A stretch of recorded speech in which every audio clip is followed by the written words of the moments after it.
Thank you, Talkin fight fans from around the world, for joining us for another episode of The Scoop featuring the champ, Bola Ray.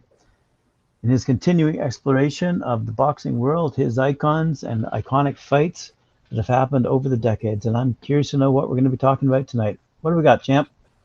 How you doing? Great, thank you. Today is going to be another segment within my ongoing segments on on iconic fighters of the '90s, heavyweights of the '90s that actually made the top tier look so great. The forgotten soldiers, per se. But well, this story is like no other. Thankfully, um, it's an absolute tragedy. Um, we'll be talking about a fighter who, on the rise, had amassed a record of 20 fights, 20 wins with 15 knockouts. And he had wins over top prospects and future world champions. And yet, never stepped foot in the squared circle to dance for a title himself. My name is Bola Ray. This is The Scoop. February 11th, 1990, the world was never to be the same again. Full stop. The impossible had happened. And the world was watching, and included in that statement was a young Ike Ibeabuchi. Now, Ike was 17 years old in Nigeria, and upon seeing this fight, he set his sights to become a professional boxer. Training at a local boxing facility in Isachu, Nigeria. Forgive me. Being Nigerian, I have no idea what the hell this is. Um, Ike started his amateur career with notable wins against future Olympic bronze medalist Duncan Dokiwari. After a couple years in the boxing game, Ike and his mother moved to Dallas, Texas, in pursuit of his dream. Upon reaching the U.S., Ike met and was trained by none other than the former world welterweight champion himself, Curtis Cokes. With only a few months as an amateur on the American soil, Ike had won both the Dallas and Texas Golden Glove Heavyweight Championship. Not bad. Not bad. Later on that year, Ike stepped into the ring October 30th or 13th, sorry, um, and won a second round knockout, which was the beginning of his professional campaign. Now, fighting only locally, Ike was able to amass an impressive record of 15 fights, 15 wins, 10 knockouts, only to be launched into a completely new level of opposition in a rising star by the name of David Tua. Because Tua had a record going into this fight of 27-0 and was a heavy favorite, at that this was a scenario where 1-0 must go. What an epic war. It's literally one for the record books. Like, it actually literally is one in the record books. This fight broke records for the amount of punches thrown by heavyweights fighting by CompuStat, which was 1,730 punches, combined punches thrown by two fighters, and then broke another record where Ike individually broke by CompuStat, which was 975 punches by one heavyweight. Ike averaged 81 punches a round, where the norm was more like 50. It was just leather being thrown back and forth.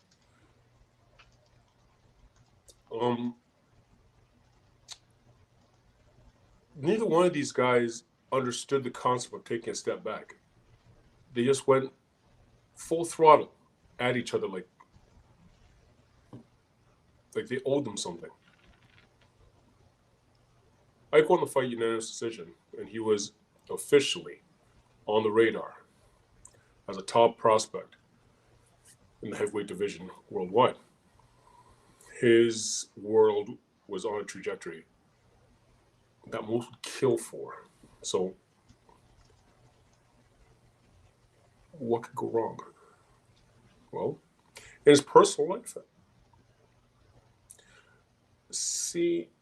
Ike was seemed to have changed in accordance to people around him. A few months after Ike fought Tua, apparently Ike abducted his ex-girlfriend's 15-year-old son and took him on some wild goose chase where the police were in hot pursuit. He's driving like a madman at some insane rate. He ends up hitting a pillar, and the boy sustained a massive amount of injuries, some so bad that resulted in him never being able to walk properly again. Yeah. The courts were convinced that Ike attempted to commit suicide, which resulted in Ike pleading guilty to false imprisonment, and he had to pay $500,000 in compensation and then spend 120 days in prison. No. The story doesn't end there. It actually gets even more bizarre. He apparently didn't just nickname himself the president. He actually believed it. And not the president of the United States, but the president of the world. Wow. And if you didn't address him as such, well, if you're lucky, he just wouldn't answer you. If you're lucky. Lou DiBella, formerly HBO and currently boxing promoter, spoke about this. Sometimes when he was acting up and just feeling like the most mundane things were so beneath him, he wouldn't do it. Like attending a weigh-in. His handlers would appeal to his presidential regal side and say things like, it'd be the noble thing to do.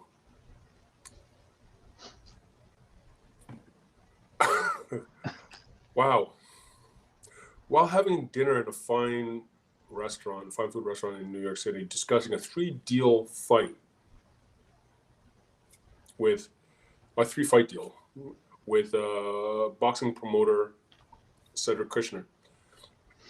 Out of nowhere, Ike grabs a carving knife and starts smashing it, banging it on the table, screaming, "They knew it! They knew it! The belts are all mine! Why don't they give them back to me?" Like a Viking. Vikings never reached Nigeria. Just a little record. Oh my God. After a 13-month layoff, Ike went back to work and scored 2 quick knockouts, only to go face-to-face with the untouchable. Chris Bird, the 1992 Summer Olympic Games silver medalist at middleweight, turned professional at heavyweight. Sensation. 26-0 to boot. This was the big times.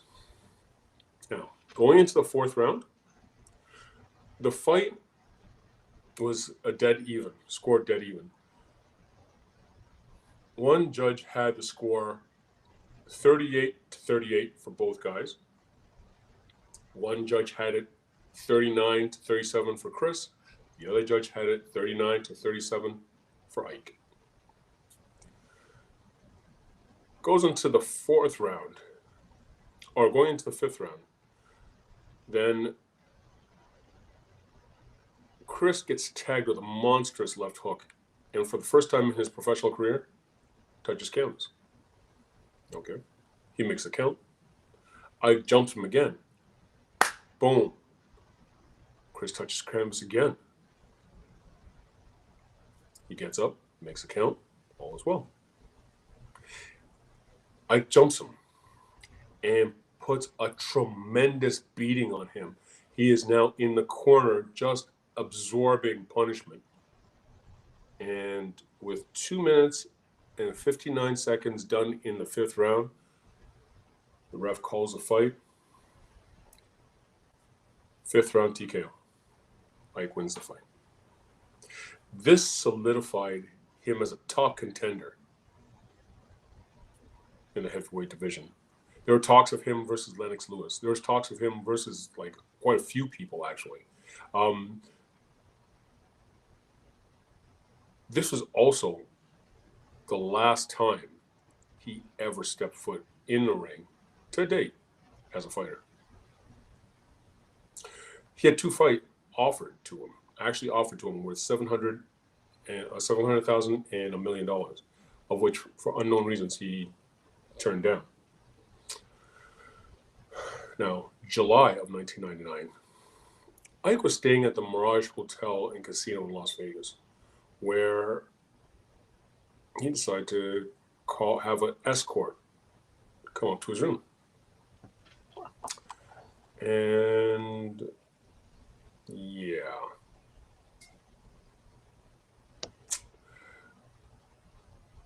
She claims that she was sent there only to strip. But apparently, she found herself being attacked by Ike in the walk-in closet. Well, some which way, shape, or form, Ike wasn't too pleased with her going off and insisting on payment prior to any activities going on. So, lost his damn mind. And she, some which way, shape, or form, ran out, called the police, the whole 9 yards. The police come storming the room. Ike barricades himself in the washroom. And he is then, the police, or the boys them, as my boys say, the boys them were able to send pepper spray under the door and fumigate the room until he surrendered. Yeah. Upon this news hitting the airwaves, the investigation reopened another allegation in Clarks County at the Treasure Island Hotel and Casino 8 months prior, of almost identical scenario with another call girl. Ike was given house arrest and only permission to leave the house to train or to fight. Only to have two more allegations surface from Arizona. I went to prison for a long time. Ike spent the next decade and a half in prison. with the convictions being overturned, only to be overturned back again, only to be overturned, only to be overturned back again. November of 2015, Ike finally reached free man soil. He was released from prison on parole, only to have 5 months go by, and he is back in prison for violations of his parole conditions, stemming back from 2003. He finally was released and completely free, no parole, no anything, September 23rd, 2020. I don't know if he hopes to fight again, but honestly, what a waste of potential. Here's hoping he can remain in the good graces of the law. Ike was one of those iconic fighters who was a tier below all those superstar heavyweights in the 90s. And the only reason why he's a tier below and not with the likes of Evander, Mike, George Foreman, Lennox, and Riddick Bowe, because this nonsense. I think he lost his mind. He was on a trajectory to actually potentially even decimate a lot of these guys. But he genuinely made that decade and that era interesting. People would sit back and be excited about the what if. We probably still can do it with fantasy boxing. He still would be a threat. He was an amazing fighter. Just imagine a Mike Tyson with Evander Holyfield work ethic. Actually, he was bigger than Evander, same height, but like a bigger, stronger man. He would have been a force, an absolute force to reckon with. So that's my episode. Now, if you like this episode, please hit the like button and subscribe and smash that notification bell. It's your boy Bola. That's a scoop. Wow, what a story. Right? I've actually never heard of the fella, and I'm blown away there's no movie. Oh, maybe there is, but what a story. That's incredible. It's so sad. It's just so genuinely sad. The fight, On so many I didn't levels. mention the fight that intrigued him so that got him into boxing, Mike Tyson, Buster Douglas. Wow, man, that's an incredible story. Yeah. But yeah, I agree. I think he had to screw loose. Yeah, I would have to agree. I mean, maybe he might have gotten caught up in the whole sex, drugs, rock and roll thing. Maybe. His world was him and his mother. I don't know. Really? I have never heard him to be one of the nightlife per se. I think he just had a screw loose. Like, to go off and start believing that you're the president of the world. Yeah. Yep. Yeah. What are you gonna say? Anyways. Wow, great episode. Cheers. Thank you very much. That was amazing. Well researched, well stated. Loved that one. That was great. Cheers. Looking forward to tomorrow night, as I'm sure everyone else is as well. This is, I didn't expect that at all. I was expecting another fighter I'd heard of, but this was great. Thank you very much. You're welcome. And thank you, good listenership, for joining us this evening for another episode of The Scoop, featuring the champ, Bola Ray. Cheers. And as he says, if you like, share, and subscribe. Thank you.